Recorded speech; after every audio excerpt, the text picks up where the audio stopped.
Bom dia, querido amigo, querido irmão. Que bom poder estarmos juntos novamente para estudarmos a palavra de Deus nesta manhã tão linda, preparada com muito carinho para cada um de nós. Começamos semana passada um novo tema falando sobre as bem-aventuranças. E a partir de hoje, a cada encontro, nós estaremos falando de uma bem-aventurança. Te convido a abrir sua Bíblia em Mateus capítulo 5, onde a gente encontra essas bem-aventuranças. Nós não vamos ler porque já lemos essa bem-aventurança semana passada. Nós vamos nos deter apenas no versículo 1 e 2. Versículo 1, 2 e 3. Vamos ler? Mateus capítulo 5, versículos 1, 2 e 3, que diz assim: Vendo as multidões, Jesus subiu ao monte e se assentou. Seus discípulos aproximaram-se dele e ele começou a ensiná-los, dizendo: Bem-aventurados os pobres em espírito, pois dele é o reino dos céus. A aula de hoje fala sobre bem-aventurados os pobres de espírito. O que Mateus quis dizer aqui com bem-aventurado os pobres de espírito? Nós vimos semana passada que as bem-aventuranças ela é direcionada à igreja, aos discípulos. E aqui nas bem-aventuranças, em Mateus capítulo 5, é como a gente encontra as descrições das qualidades dos discípulos. Você, eu, nós que queremos ser discípulos de Jesus, aqui nós vamos encontrar quais as qualidades necessárias para sermos discípulos. Lembra que eu falei semana passada? A dinâmica da escola, a dinâmica da igreja no século XXI, que foi o tema passado, a gente viu o que é o ser discípulo, a diferença. E agora nós estamos estudando sobre como deve ser o verdadeiro discípulo. Então aqui nessa bem-aventurança a gente encontra as descrições da qualidade de um discípulo. E a gente vai ver 8 qualidades. Só que o interessante é que essas qualidades elas não trabalham de forma isolada. Uma está interligada com a outra. Uma está relacionada com a outra. Não tem como você ter uma qualidade e não ter as demais. É como se uma fosse puxando as outras. E é muito importante que a gente entenda isso. E é algo também que é natural. Não é uma coisa que você vai estudar, que você vai se aprofundar para ter essas qualidades. Não. A partir do momento que você tem um encontro com Cristo Jesus, que você tem a sua vida transformada pelo Espírito, automaticamente você, como discípulo de Jesus, você já começa a desenvolver estas qualidades. E a primeira qualidade que nós vamos ver hoje diz assim: Bem-aventurados os pobres em espírito, pois deles é o reino dos céus. O que esse versículo 3 quer dizer? Bem-aventurado os pobres de espírito. Então quer dizer que a gente também já viu, né, que bem-aventurados é o mesmo que feliz. Felizes são aqueles que são pobres de espírito. Então quer dizer que todo mundo que é pobre é feliz, é bem-aventurado, e os ricos já não são. Não, o texto não quer dizer nada disso. Esse pobre aqui não está falando da situação financeira, da situação econômica. Tanto é que fala assim, bem-aventurados, felizes são os pobres em espírito, que quer dizer que aquela pessoa que reconhece quão pobre, quão miserável ela é diante de Deus, e reconhece aqui a grandeza de Deus sobre a sua vida, entende que se não fosse Deus ela não seria nada, ela não teria nada. É sobre essa pobreza aqui que este versículo quer dizer, e não da situação econômica. Você também vai encontrar pessoas muito ricas que também são pobres de espírito. Embora tenha sua riqueza, sua condição econômica favorável, ela entende que é dependente de Deus. Por exemplo, uma pessoa que a Bíblia mesmo relata que foi muito rica, rei Davi, muito rico. Ele foi um homem muito rico. E no Salmos 40, versículo 17, ele fala assim: quanto a mim, eu sou pobre e necessitado, mas o Senhor preocupa-se comigo. Tu és o meu socorro e o meu libertador. Salmista, uma pessoa muito rica, um rei, que entendia, não só, a gente vai ver aqui em vários salmos, Davi se colocando diante de Deus como alguém pobre, como alguém necessitado, como alguém que sozinho não tem condições de fazer nada, que é totalmente dependente de Deus. Então é sobre essa pobreza que as bem-aventuranças está falando no versículo 3 aqui. E na vida do discípulo, essa qualidade ela é muito importante, porque a gente precisa ter esse entendimento. A Bíblia fala que sem Deus nada podemos fazer. Tudo que o discípulo faz, tudo que o discípulo fala, tudo que o discípulo tem, não vem do seu esforço, não vem da sua capacidade intelectual de trabalhar, de estudar, da sua capacidade financeira. Tudo na vida do discípulo vem do Senhor e vem pela graça, não porque nós somos merecedores. Tem pessoas que chegam diante de Deus barganhando. Ah, Senhor, se o Senhor me der isso, eu vou fazer isso, eu vou fazer aquilo. Quantas pessoas falam assim: ah, quando eu tiver um carro bom, eu vou ser missionário, eu vou em tal lugar, eu vou tipo assim, barganhando.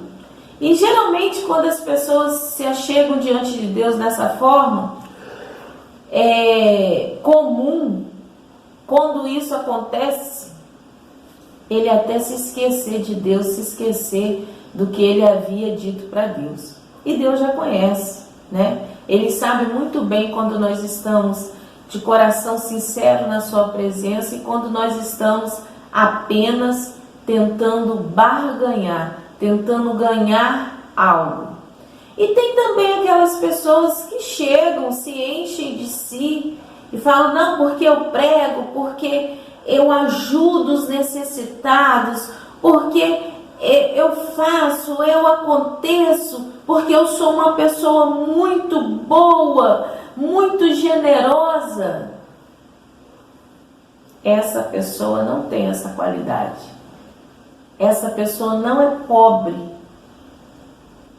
de espírito. Pelo contrário, é uma pessoa prepotente, orgulhosa, que acha que tem condições de alguma coisa. quando nós sabemos que nós não temos. Quando eu sou formada em educação cristã há 18 anos, e eu me lembro bem que no dia que eu passei pelo concílio, e no mesmo dia eu tive o concílio e tive a minha consagração, que foi lá na primeira igreja batista em Vargem Grande, no Rio de Janeiro.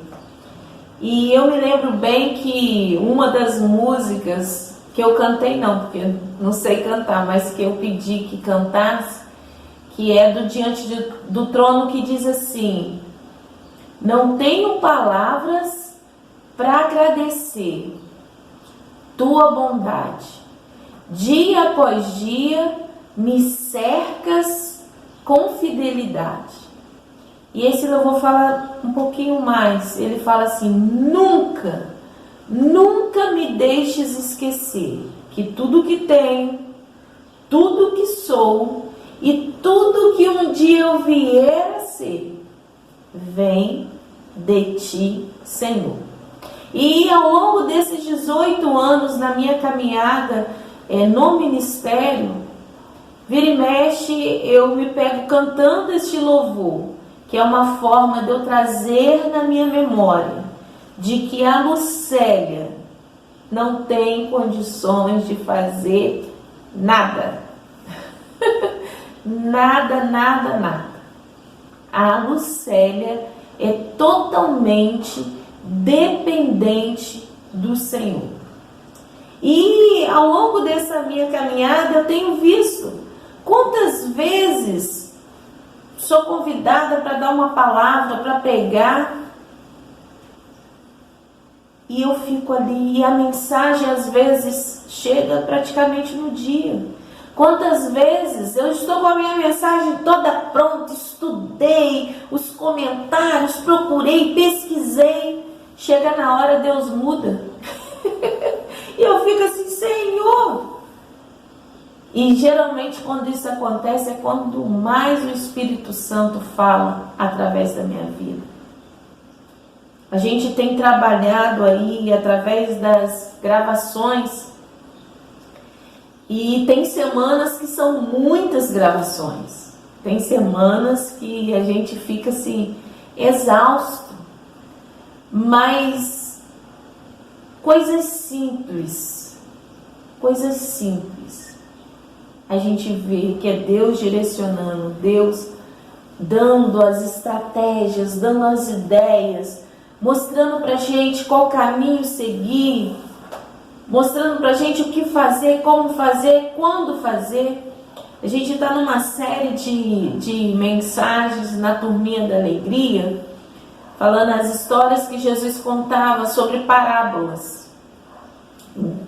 Inclusive te convido, se você ainda não assistiu a nenhum desses vídeos, te convido a assistir, que está muito bacana, tem trazido grandes aprendizagens, não só para as crianças, mas para todos e para nós também. E eu me lembro que desde quando a gente começou lá em março, que eu tenho tudo preparado. Só que Deus foi mudando e só agora a gente está gravando sobre parábolas. O pobre de espírito, ele entende que a sua vida é direcionada pelo Senhor. E ele entende quão dependente ele é. Por isso, da responsabilidade, do compromisso, do nervosismo, porque a gente sabe que nós somos apenas instrumentos. E a gente precisa ter um entendimento como discípulo que isso é privilégio. Não que Deus depende da gente. Que às vezes a gente coloca Deus numa condição de nós somos os senhores e Ele que é o dependente. Tipo assim, não vou mais fazer a obra do Senhor.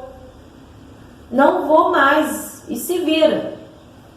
como se eu não fizer, a obra vai parar. Não, Deus não depende da gente. Deus, ele é autossuficiente. A única coisa que ele nos convida, que ele nos chama, é para sermos coparticipantes. E quando nós aceitamos esse desafio de sermos coparticipantes da sua obra, quem ganha somos nós. Experiências incríveis com o Senhor. E quando nós também não aceitamos, porque nós temos o nosso livre-arbítrio, Deus não força ninguém, Deus não obriga ninguém. Quem perde somos nós também. Eu costumo dizer, na igreja tem 3 públicos, que está na frente, como igual lá no Mar Vermelho, né? O que está na frente, o que está sentado na arquibancada e aquele que está só vendo tudo acontecer. Só que, por exemplo, se a gente usar essa ilustração como se fosse na travessia do Mar Vermelho, aquele que está na frente é aquele que vai ver Moisés falar, é aquele que vai ver como que o mar se abriu, como tudo aconteceu. O que está lá atrás, ele só vai ouvir um murmúrio e ele só vai acompanhar a multidão. Ele não vai desfrutar do privilégio de ver o milagre acontecer. Então, quando Deus chama todos, mas nem todos entendem isso. Por exemplo, a gente entende quando eu entrego meu dízimo, a minha oferta, eu não estou, se eu não entregar, quero ver os trabalhos andar. O trabalho vai continuar de qualquer forma. Não, Deus não precisa do nosso dinheiro. Até porque esse dinheiro não é nosso. É do Senhor. Você já parou para pensar? O seu salário. Se você não tivesse saúde, você teria ele? Se você não tivesse tido inteligência para desenvolver o seu trabalho, você teria o seu trabalho, o seu dinheiro, o seu salário? Entre tantas coisas mais, você só tem porque Deus te deu. Então não é seu, é de Deus. Por isso que a gente devolve, a gente fala, vou devolver aquilo que é do Senhor, não é nosso. E a gente também viu que financeiramente a gente fala 10%, mas na verdade a gente devolve 100% da nossa vida, com o nosso trabalho, com as nossas ofertas, com a nossa família. Na verdade a gente dedica 100% da nossa vida. Então, ele vai falar aqui no versículo 3, felizes são aqueles pobres em espírito, que entende que depende de Deus, pois deles é o reino dos céus. Olha aí a nossa recompensa. Aquele pobre de espírito, aquele dependente, aquele que depende totalmente de Deus, é aquele que é pobre de espírito. E este que é pobre de espírito, ele sim herdará o reino de Deus. E Davi também, a gente tem um outro exemplo de Davi. Quando a gente lembrar de pobre de espírito, a gente pode lembrar muito de Davi, naquele momento em que ele vai derrubar o gigante. Lembra dessa passagem? Todo mundo lá, guerreiros, preparados, e se sentiram incapazes diante daquele gigante.